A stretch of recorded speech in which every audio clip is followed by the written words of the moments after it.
greatest in the world of sports. This is Chalk Them Up. You're listening to Chalk Them Up on WPGU 107.1. We're here with Boston Globe columnist Bob Ryan. Bob, how you doing today? Doing fine, thanks. So, there's been a lot of movement from Fenway recently. What is the temperature surrounding the Red Sox right now with Theo departing and Terry Francona leaving? People are calmed down a little bit. I mean, the thing is, September was so bitter. It was so wrenching, so surprising, so stunning, so ugly, so awful, on and on and on and on.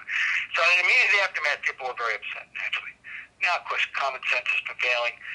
And other things are in play. You know, the Patriots have taken precedence. So it's not like it's a civic, mourning. It's over. I mean, the bitterness is no. I'm not talking about every single person. There are always going to be diehards in every sport that exclusively focus on that one sport and don't care about anything else. And fortunately, they're in the minority. But most people are okay. It happened. They don't have strong opinions on the manager because none of these people are exciting people. There are no big names being mentioned. The next manager is not going to be a celebrity manager, and people understand that. And life goes on. Would you say Pete Mackanin is the top option then? No. He just happened to be the first guy interviewed. Okay. I mean, that's circumstantial. That didn't mean that he's the number one candidate. It means he was the first guy interviewed. And the second guy interviewed was Dale Swain. And the third guy interviewed will be Mike Maddox. And the fourth guy interviewed will be Sandy Alomar Jr. And you will read nothing into that order of preference. Now, these are a lot of names that are also popping up in Chicago as well, which we're very close to here in Champaign. Which destination do you think is the more desirable place for a manager to go at this moment? If you were looking for the ultimate challenge and you wanted and the ultimate reward, then of course Chicago. But they're not close, so you have to understand. You better have you and the GM better be on the same page, and the owner had better be on the same page. That this is not an overnight project. That though the National League Central is winnable always every year, you figure that the Cubs have a lot of holes and they don't have enough. There's no way to project them into instant contention in 2012. If you're looking for nurturing in a comfort zone with the only little problem that you're replacing a legend, then you go to St. Louis. There you go. I mean, St. Louis is a wonderfully nurturing, friendly place to work compared to the hothouse atmosphere of Boston and to a somewhat lesser extent Chicago. So, and those are the three big jobs out there. Boston is a job that has changed because they did win, but Chicago they haven't won. So I guess the toughest job ultimately would be Chicago. Okay, so the Patriots right now in Boston are taking precedence. So how good is this Patriots team? And we read your column on Sunday about whether this Patriots team was good enough to go the distance. Where's the talent level on this team, and where do you see them finishing? The job now is to not overreact to the devastation of last week. That was a horrible game, and if that's who they are, if that is who they are on offense and defense, then you just shut it down. Don't get emotionally involved. Let life go on. They're not going anywhere. Now, logic dictates they have to be better than that. You know the offense has to be better than that, and you know and you hope that the defense is better than that. But if either.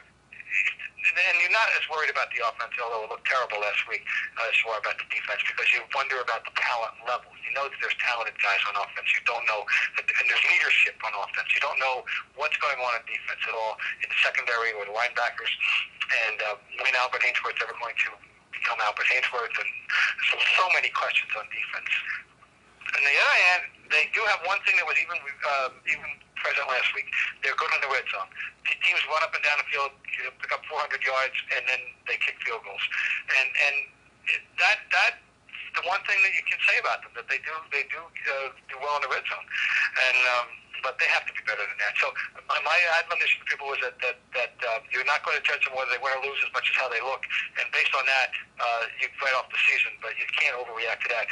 If they play another game like that tomorrow, then I think we'll be closer to saying, okay, we now know who they really are, and they're no good, and they can't contend. Bob, it seems that Ocho Cinco has been like non-existent on the Patriots this season. What do you think of his play, and what do you think the Patriots are going to look to do with him the rest of the season? Well, the first one's easy. He has been. You've characterized it accurately. He is non-existent. A minimal number of catches, no impact whatsoever, and every week it seems just at least one time when the ball is thrown to him and he zigs when he should have zagged, and Brady looks over the sideline like, what am I supposed to do? And I think that's where they are. They're all exasperated that 4 months into this thing now, because we have been back to work for 4 months. He is not on this. He doesn't get it, and so he's been a disaster. Unfortunately, they have 4 receivers. If you go with, you got Welker Branch and the 2 wonderful young tight ends to throw to, plus out of the backfield. Falk is back, and he's a great weapon. So you got 5 guys you can throw to. And you don't have to worry about him, but it is a disappointment that he has not done anything. I would have thought he would have done well, not great, but well. He's been terrible. Where they go from here, I don't know. It's not nothing's off the table with Belichick. He released Lee Bodden before the game last week. If on week 11, or 12 or 13, you pick up the paper and find out that the signal's been released, I wouldn't be shocked. It also seems that they've been relying maybe too much on Tom Brady. Do you think they'll turn to more of a running game, or just keep relying on Tom Brady?